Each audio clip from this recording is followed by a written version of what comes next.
Alright guys, what's going on? Welcome in. So look, we got some good news. Number one, I'm kind of getting rid of the insane asylum look with some furniture back there. It was weird with the virus, finances, all that kind of stuff, but obviously it's not a finished product, but it's coming along. Number two, the Seahawks lost. And as we all know, we have that Seattle Seahawks first round pick. So the big question is, where are we going to be picking, right? I know everybody wants to hear that answer, but here's the unfortunate truth. We don't know quite yet. And we won't know until the end of tomorrow because of how everything is, scheduled with the playoffs and stuff like that. We got 3 more games left tomorrow with some impactful games, including the Steeler game and I believe the Saints game. Okay, so I did a little bit of math, talked to a couple people, and this is kind of what I came up with. Okay, so how the draft order is going to be set up, if you guys don't know, the first teams that are bounced from the wild card round are then going to be slotted by record, right? If they finish with the same overall record, then strength of schedule plays into an effect. So here's my math.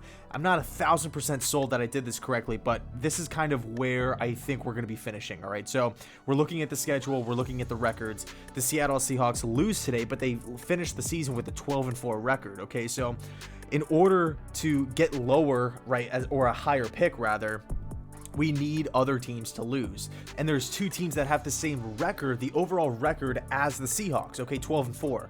Those teams are the Pittsburgh Steelers and the Saints. So in turn, we need the Saints to lose tomorrow to the Bears. Unlikely, but it could happen. The Bears are playing great ball. Mitch Trubisky's playing great ball. It could happen.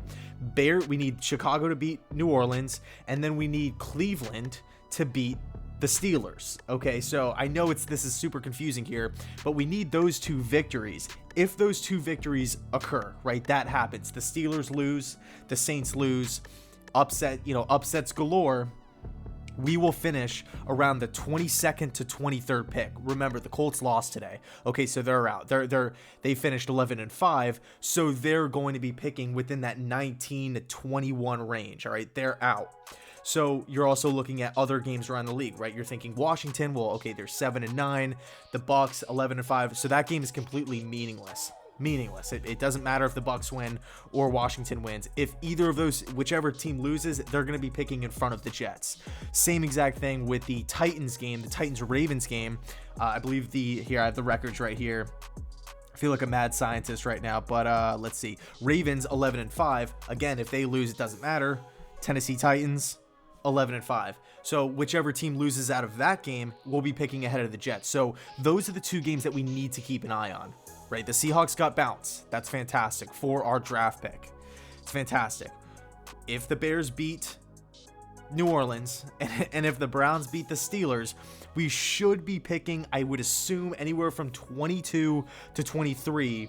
Now, as far as worst possible case scenario, I think if the Browns lose and the Bears lose, it'll be somewhere around 24 to 25. So that's just kind of my math. I did it on the fly, so if it is wrong, I'm sorry. But anyway, I figured it would be a cool discussion that I could just put up right after the game because I definitely know it's going to be a hot topic. So that's kind of my, makeshift math. Let me know down below your thoughts. Where do you think the Jets will finish? So I'll leave it there. Let me know your thoughts down below. And as always, thanks so much for watching, and go Bears and go Browns.